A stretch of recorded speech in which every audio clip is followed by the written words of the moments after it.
Hi friends, ഏവർക്കും designer ടിപ്സിൻ്റെ പുതിയൊരു ഫോട്ടോഷോപ്പ് ക്ലാസ്സിലേക്ക് സ്വാഗതം. ഞാൻ ലിൻസ് ജോസ്. നമ്മൾ കഴിഞ്ഞ വീഡിയോയ്ക്കകത്ത് ക്രോപ്പ് ടൂളിൻ്റെ സബ് ടൂളായിട്ടുള്ള പെർസ്പെക്റ്റീവ് ക്രോപ്പ് ടൂൾ വരെയുള്ള കാര്യങ്ങളാണ് നോക്കിയിരുന്നത്. അപ്പോൾ ഈ ഒരു വീഡിയോയ്ക്കകത്ത് നമുക്കതിൻ്റെ കണ്ടിന്യൂഷൻ ആയിട്ടുള്ള ടൂൾസുകൾ നോക്കാം.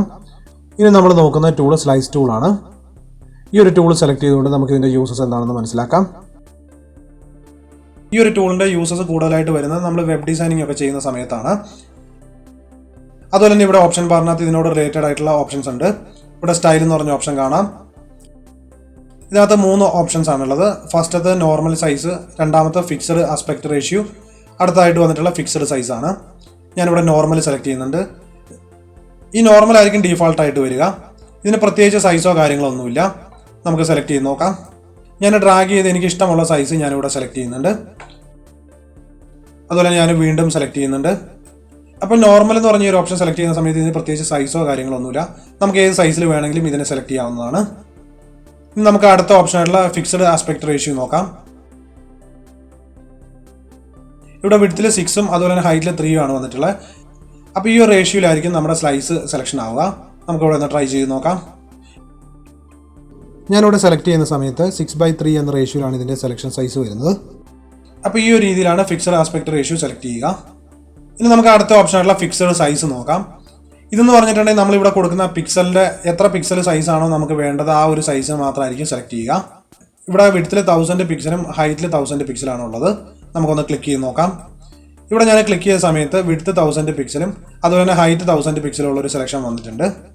അപ്പോൾ ഈ ഒരു രീതിയിലായിരിക്കും ഈ ഒരു ഓപ്ഷൻ വരുന്നത്. നമുക്കിവിടെ സ്ലൈസ് ചെയ്യേണ്ട ഒരു പോർഷൻ്റെ സൈസ് ഇവിടെ കൊടുക്കാവുന്നതാണ്. നമുക്ക് 500 പിക്സൽ കൊടുത്ത് നോക്കാം. ഹൈറ്റ് 1000 പിക്സൽ തന്നെ മതി.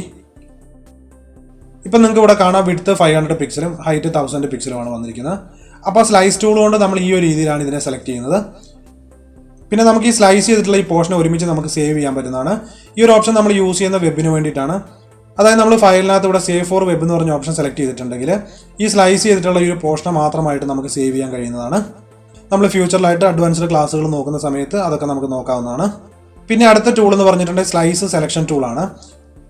ഈ ഒരു ടൂൾ എന്ന് പറഞ്ഞിട്ടുണ്ടെങ്കിൽ നമ്മുടെ സ്ലൈസ് ചെയ്തിട്ടുള്ള ഒരു പോർഷനെ സെലക്ട് ചെയ്യാൻ വേണ്ടിയിട്ടുള്ള ടൂളാണ്. ഇവിടെ നിങ്ങൾക്ക് കാണാം, ഞാൻ ക്ലിക്ക് ചെയ്ത് സെലക്ട് ചെയ്യുന്നുണ്ട്. ഇതുപോലെ നമ്മൾ മുൻപ് സ്ലൈസ് ചെയ്ത് വെച്ചിട്ടുള്ള പോർഷൻസിൽ നമുക്ക് സെലക്ട് ചെയ്യാം. അതുപോലെ തന്നെ ഇതിനെ മൂവ് ചെയ്യാൻ പറ്റുന്നതാണ്. നമുക്ക് വേണമെന്നുണ്ടെങ്കിൽ ഇതിൻ്റെ സൈസ് റെഡ്യൂസ് ചെയ്യാം, അല്ലെങ്കിൽ ഇൻക്രീസ് ചെയ്ത് കൊടുക്കാം. അപ്പോൾ ഈ ഒരു ടൂൾ യൂസ് ചെയ്തുകൊണ്ട് നമുക്ക് ഇങ്ങനെയെല്ലാം ചെയ്യാൻ പറ്റുന്നതാണ്. ഇവിടെ നിങ്ങൾക്ക് ഡിവൈഡ് എന്ന് പറഞ്ഞിട്ട് ഒരു ഓപ്ഷൻ കാണാം. ഞാനിവിടെ ഈ ഒരു സ്ലൈസിനെ സെലക്ട് ചെയ്തിട്ടുണ്ട്. ഈ ഡിവൈഡിൽ പ്രസ് ചെയ്ത് നോക്കാം. നമുക്ക് ഈ ഒരു സെലക്ഷനെ പല പോർഷനായിട്ട് ഡിവൈഡ് ചെയ്യാൻ കഴിയും. ഇവിടെ ഞാൻ ഡിവൈഡ് ഹൊറിസോണ്ടലി സെലക്ട് ചെയ്യുന്നുണ്ട്. ഇവിടെ സിംഗിൾ സ്ലൈസ് ആണുള്ളത്. നമുക്കൊരു 3 കൊടുത്ത് നോക്കാം. ഇപ്പം നിങ്ങൾക്ക് ഇവിടെ കാണാം ഹൊറിസോണ്ടലായിട്ട് 3 സെലക്ഷൻ വന്നിട്ടുണ്ട്. അതുപോലെ തന്നെ ഡിവൈഡ് വെർട്ടിക്കലി കൊടുത്ത് നോക്കാം. നമുക്കൊരു 5 കൊടുത്ത് നോക്കാം. ഇവിടെ 5 കോളങ്ങളായിട്ട് ഇതിനെ ഡിവൈഡ് ചെയ്തിട്ടുണ്ട്. അപ്പോൾ ഈ ഒരു ഓപ്ഷൻ നമ്മൾ യൂസ് ചെയ്തുകൊണ്ട് സ്ലൈസിന് വേണ്ടിയിട്ട് സെലക്ട് ചെയ്തിട്ടുള്ള ആ ഒരു പോർഷനെ നമുക്ക് പല പോർഷനുകളായിട്ട് ഡിവൈഡ് ചെയ്യാൻ കഴിയുന്നതാണ്. ഞാൻ ഓക്കെ പ്രസ് ചെയ്യുന്നുണ്ട്. അപ്പോൾ ഈ ഒരു സ്ലൈസ് സെലക്ഷൻ ടൂൾ ഇതിന് വേണ്ടിയിട്ടാണ് യൂസ് ചെയ്യുന്നത്. ഇനി നമുക്ക് അടുത്ത ടൂളായിട്ടുള്ള ഐഡ്രോപ്പർ ടൂൾ നോക്കാം. ഈ ഒരു ടൂൾ സെലക്ട് ചെയ്യുന്ന സമയത്ത് മറ്റ് 3 ടൂളുകളുടെ സബ് ടൂളുകളായിട്ട് വരുന്നത് നിങ്ങൾക്ക് കാണാം. ആദ്യത്തെ ടൂളാണ് ഐഡ്രോപ്പർ ടൂൾ. ഈ ഒരു ടൂൾ നമ്മുടെ വർക്കിനകത്ത് എപ്പോഴും നമുക്ക് യൂസ് ചെയ്യേണ്ട ഒന്നാണ്. അതുപോലെ തന്നെ രണ്ടാമത്തെ ടൂള് കളർ സാമ്പിളർ ടൂള്, മൂന്നാമത്തെ റൂളർ ടൂള്, അടുത്ത് വരുന്നത് നോട്ട് ടൂളാണ്. നമുക്ക് ഈ ഓരോ ടൂളുകളും എന്തിനാണ് യൂസ് ചെയ്യുന്നത് നോക്കാം. ആദ്യം തന്നെ ഞാൻ ഐഡ്രോപ്പർ ടൂൾ സെലക്ട് ചെയ്യുന്നുണ്ട്. ഈ ഒരു ടൂൾ നമ്മൾ യൂസ് ചെയ്യുന്നത് നമുക്ക് ഏതെങ്കിലും ഒരു കളർ പിക്ക് ചെയ്യണമെന്നുണ്ടെങ്കിൽ ഇവിടെ നിന്ന് കളർ സെലക്ട് ചെയ്ത് കൊടുക്കാവുന്നതാണ്. ഇപ്പം ഞാൻ ഈ ഒരു കളറിനെ ഇവിടെ നിന്ന് സെലക്ട് ചെയ്യുന്നുണ്ട്. അപ്പം നമ്മുടെ ഫോർഗ്രൗണ്ട് കളറിനകത്ത് ഇവിടെ കളർ മാറി വരുന്നത് നിങ്ങൾക്ക് കാണാം.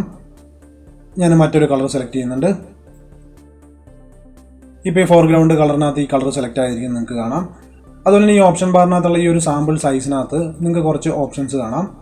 ഈ ഒരു ഓപ്ഷൻസ് നമ്മൾ മുൻപ് നോക്കിയിട്ടുണ്ടായിരുന്നു. ഈ 3/3 ആവറേജ് നമ്മൾ സെലക്ട് ചെയ്തിട്ടുണ്ടെങ്കിൽ, നമ്മൾ ഇവിടെ ഈ ഒരു കളർ സെലക്ട് ചെയ്തിട്ടുണ്ടെങ്കിൽ ഇതിൻ്റെ ഒരു 3/3 എന്നുള്ളൊരു ആവറേജ് ഏരിയയിലുള്ള ഒരു കളർ സെലക്ട് ആവുന്നതാണ്.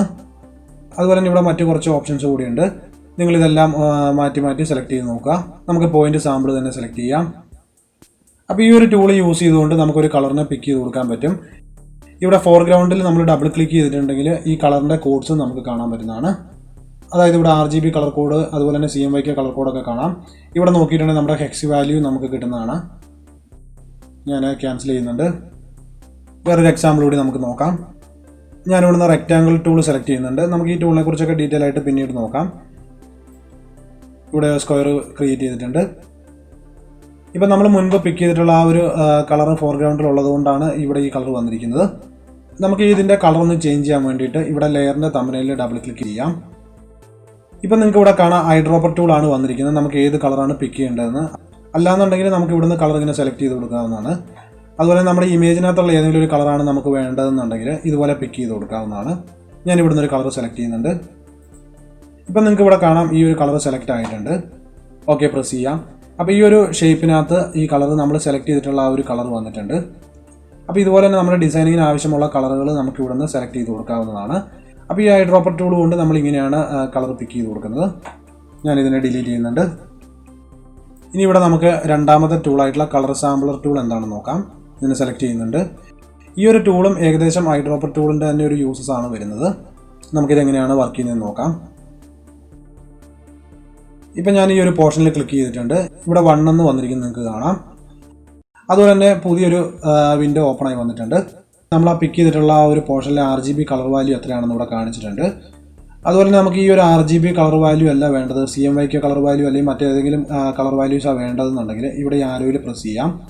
അപ്പോൾ നിങ്ങൾക്ക് ഇവിടെ കാണാവുന്നതാണ് കളർ മോഡുകൾ. ഞാൻ CMYK കളറാണ് സെലക്ട് ചെയ്യുന്നത്. നമ്മൾ ഈ പിക്ക് ചെയ്തിട്ടുള്ള ആ ഒരു പോർഷൻ്റെ CMYK കളർ വാല്യൂ ഇവിടെ വന്നിട്ടുണ്ട്. അതുപോലെ തന്നെ നമുക്ക് മറ്റൊരു പോർഷനിൽ ക്ലിക്ക് ചെയ്ത് നോക്കാം. ഇവിടെ 2 എന്ന് പറഞ്ഞ് വന്നിരിക്കുന്നത് നിങ്ങൾക്ക് കാണാം. നമ്മളിവിടെ രണ്ടാമത് ക്ലിക്ക് ചെയ്തതിൻ്റെ RGB കളർ വാല്യൂ ഇവിടെ വന്നിട്ടുണ്ട്. ഇവിടെ പ്രസ് ചെയ്ത് CMYK ആക്കുന്നുണ്ട്. ഇപ്പോൾ ഇതിൻ്റെ CMYK കളർ വാല്യൂ കാണിക്കുന്നുണ്ട് ഇവിടെ. അപ്പോൾ ഈ ഒരു ടൂൾ യൂസ് ചെയ്തുകൊണ്ട് നമുക്ക് എവിടെ നിന്ന് വേണമെങ്കിലും കളർ ഇതുപോലെ പിക്ക് ചെയ്ത് കൊടുക്കാവുന്നതാണ്. അതിൻ്റെ വാല്യൂ നമുക്ക് ഇവിടെ തന്നെ കാണാൻ കഴിയും. ഞാനിതിനെ ക്ലിയർ ചെയ്യുന്നുണ്ട്. ഇനി അടുത്ത ടൂളായിട്ടുള്ള റൂളർ ടൂൾ നോക്കാം. ഇവിടെ നിങ്ങൾക്ക് ഇതിൻ്റെ എക്സ് വാല്യൂസ് ഒക്കെ കാണാവുന്നതാണ്. അതുപോലെ ഇതിൻ്റെ വിഡ്ത്ത്, ഹൈറ്റ്, ഇങ്ങനെ കുറച്ച് ഓപ്ഷൻസ് ഉണ്ട്. ഞാൻ ഇതിനൊന്ന് ഡ്രാഗ് ചെയ്യുന്നുണ്ട്. നമുക്ക് ഇതിനെ ക്ലിക്ക് ചെയ്ത് ഡ്രാഗ് ചെയ്താൽ മതി. നമ്മൾ ഈ സെലക്ട് ചെയ്തിട്ടുള്ള ആ ഒരു പോർഷൻ്റെ വിഡ്ത്ത്, ഹൈറ്റ്, അതുപോലെ തന്നെ ഇതിൻ്റെ എക്സ് വാല്യൂസ്, വൈ വാല്യൂസ് ഒക്കെ ഇവിടെ കാണിക്കുന്നുണ്ട്. ഇതിനെ നമുക്കൊന്ന് ക്ലിയർ ചെയ്യാം. അതുപോലെ നമ്മൾ സെലക്ട് ചെയ്യുന്ന സമയത്ത് നമ്മുടെ ആ സെലക്ഷൻ സ്ട്രെയിറ്റ് ആയിട്ട് കിട്ടാൻ വേണ്ടിയിട്ട് ഷിഫ്റ്റ് കീ ഇവിടെ പ്രസ് ചെയ്താൽ മതി. ഞാനിവിടെ ഇരിക്കുന്ന ഈ പെൺകുട്ടിയുടെ ഹൈറ്റ് ഒന്ന് നോക്കുന്നുണ്ട്. ഇവിടെ നമുക്ക് ക്ലിക്ക് ചെയ്യാം. അതിനുശേഷം ഷിഫ്റ്റ് കീ പ്രസ് ചെയ്തുകൊണ്ട് ഡ്രാഗ് ചെയ്യാം. ഇപ്പോൾ ഈ ലൈന് സ്ട്രെയിറ്റ് ആയിട്ടാണ് വന്നിരിക്കുന്നത്. അപ്പോൾ നമുക്കിവിടെ ഈ ഒരു പെൺകുട്ടി ഇരിക്കുന്ന ആ ഒരു ചിത്രത്തിൻ്റെ ഹൈറ്റ് എത്രയാണെന്ന് ഇവിടെ കാണിച്ചിട്ടുണ്ട്. അതുപോലെ ഇതിൻ്റെ എക്സ് വാല്യൂസ് ഒക്കെ എത്രയാണെന്ന് ഇവിടെ കൊടുത്തിട്ടുണ്ട്. അപ്പോൾ ഈ ഒരു ടൂൾ നമുക്ക് ഇത്തരത്തിലുള്ള വർക്കുകൾക്കായിട്ട് യൂസ് ചെയ്യാവുന്നതാണ്. പിന്നെ ഇതിൻ്റെ മറ്റൊരു യൂസ് എന്ന് പറഞ്ഞിട്ടുണ്ടെങ്കിൽ ഇതിനെ നമുക്കൊന്ന് ക്ലിയർ ചെയ്യാം. ഞാനിവിടെ ലൈൻ ഒന്ന് ചെരിച്ച് ക്രിയേറ്റ് ചെയ്തിട്ടുണ്ട്. അതിനുശേഷം നമുക്ക് ഈ സ്ട്രെയിറ്റ് ആൻഡ് ലെയർ എന്ന് പറഞ്ഞ ഓപ്ഷനിൽ ക്ലിക്ക് ചെയ്ത് നോക്കാം. അപ്പോൾ നമ്മൾ ആ ക്രിയേറ്റ് ചെയ്തിട്ടുള്ള ആ ലൈനിൻ്റെ ആ ഒരു ചെരുവിനനുസരിച്ചിട്ട് ഇമേജും റൊട്ടേറ്റ് ആയി വന്നിരിക്കുന്നത് കാണാം. നമുക്ക് Ctrl+Z പ്രസ് ചെയ്യാം. അപ്പോൾ നമുക്ക് ഈ ഒരു ടൂള് ഇങ്ങനെയുള്ള കാര്യങ്ങൾക്ക് യൂസ് ചെയ്യാവുന്നതാണ്. ഇനി അടുത്ത ടൂളായിട്ടുള്ള നോട്ട് ടൂൾ നോക്കാം. ഞാനിവിടെ പ്രസ് ചെയ്യുന്നുണ്ട്. ഞാനിവിടെ പ്രസ് ചെയ്ത സമയത്ത് നമുക്കിവിടെ ടൈപ്പ് ചെയ്യാനായിട്ട് ഒരു ടെക്സ്റ്റ് ഏരിയ ഓപ്പൺ ആയി വന്നിരിക്കുന്നത് നിങ്ങൾക്ക് കാണാം. ഈ ഒരു ടൂൾ എന്തിനു വേണ്ടിയിട്ടാണ് നമ്മൾ യൂസ് ചെയ്യുന്നതെന്ന് വെച്ച് കഴിഞ്ഞാൽ, നമ്മൾ ഈ ഒരു ക്ലിക്ക് ചെയ്ത സ്ഥലത്ത് നമുക്ക് എന്തെങ്കിലും ഒന്ന് ടൈപ്പ് ചെയ്യണം, അല്ലാന്നുണ്ടെങ്കിൽ ഇവിടെ എന്തെങ്കിലും തരത്തിലുള്ള എഡിറ്റിംഗ് ചെയ്യണം. അപ്പോൾ നമ്മൾ ഇപ്പോൾ അത് ചെയ്യുന്നില്ല, പിന്നീടാണ് നമ്മൾ ചെയ്യാൻ ഉദ്ദേശിച്ചിരിക്കുന്നത്. അപ്പോൾ നമ്മളത് മറന്നു പോകാതിരിക്കാൻ വേണ്ടിയിട്ട് നമുക്കിവിടെ ടൈപ്പ് ചെയ്ത് കൊടുക്കാവുന്നതാണ്. ഞാനിവിടെ ടെസ്റ്റ് എന്ന് പറഞ്ഞൊരു വേർഡ് ടൈപ്പ് ചെയ്യുന്നുണ്ട്. ഇതിന് ഞാൻ ഹൈഡ് ചെയ്യുന്നുണ്ട്. ഇപ്പോൾ ഇങ്ങനെ ഒരു ഓപ്ഷൻ വന്നിട്ടുണ്ട്. ഞാൻ മൂവ് ടൂൾ സെലക്ട് ചെയ്യുന്നുണ്ട്. ഇനി നമ്മളിവിടെ മറ്റുള്ള വർക്കുകളോ കാര്യങ്ങളൊക്കെ ചെയ്യുന്നുണ്ട്. അതിനുശേഷം നമ്മൾ ഈ ഒരു ഐക്കൺ കാണുന്ന സമയത്ത് നമ്മളിതിൽ പ്രസ് ചെയ്ത് നോക്കിയാണ്. ഇതിൽ ഡബിൾ ക്ലിക്ക് ചെയ്യുന്നുണ്ട്. അപ്പോൾ നമ്മൾ എന്തിനു വേണ്ടിയിട്ടാണ് ഐക്കൺ അവിടെ നമ്മൾ സേവ് ചെയ്ത് വെച്ചിരിക്കുന്നത് എന്ന് നമുക്കിവിടെ ഈ നോട്ടിൽ നോക്കിക്കഴിഞ്ഞാൽ മനസ്സിലാവുന്നതാണ്. അവിടെ നമുക്ക് എന്ത് വർക്കാണ് നമ്മൾ ചെയ്യാൻ ഉദ്ദേശിച്ചിരുന്നത് നമുക്ക് ഈ നോട്ടിൽ കാണാവുന്നതാണ്. അപ്പോൾ ഈ ഒരു യൂസിന് വേണ്ടിയിട്ടാണ് ഈ ഒരു ടൂൾ യൂസ് ചെയ്യുന്നത്. അതുപോലെ തന്നെ ഈ ഒരു നോട്ടിൻ്റെ ഐക്കണിൻ്റെ കളർ നമുക്ക് ഇവിടുന്ന് ചേഞ്ച് ചെയ്ത് കൊടുക്കാവുന്നതാണ്. ഞാനൊരു ഗ്രീൻ കളർ സെലക്ട് ചെയ്യുന്നുണ്ട്. ഓക്കെ പ്രസ് ചെയ്യാം. ഇപ്പോൾ നിങ്ങൾക്ക് ഇവിടെ കാണാൻ ഈ നോട്ടിൻ്റെ കളർ ഗ്രീൻ ആയിട്ട് വന്നിരിക്കുന്നത്. അപ്പോൾ നമുക്കിങ്ങനെ വ്യത്യസ്തമായിട്ടുള്ള കളറുകൾ കൊടുക്കുമ്പോൾ അത് പെട്ടെന്ന് ഐഡൻറ്റിഫൈ ചെയ്യാൻ കഴിയുന്നതാണ്. ക്ലിയർ ഓൾ കൊടുക്കാം.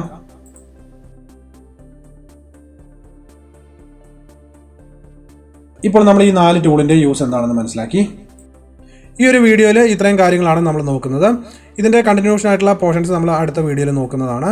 അപ്പോൾ ഈ ഒരു വീഡിയോ എൻ്റെ എല്ലാ ഡിസൈനർ സുഹൃത്തുക്കളും യൂസ്ഫുൾ ആവുമെന്ന് ഞാൻ വിചാരിക്കുന്നു. നിങ്ങൾക്ക് ഈ വീഡിയോ ഇഷ്ടമായിട്ടുണ്ടെങ്കിൽ ലൈക്ക് ചെയ്യുക, അതുപോലെ നിങ്ങളുടെ കമൻസുകൾ രേഖപ്പെടുത്തുക.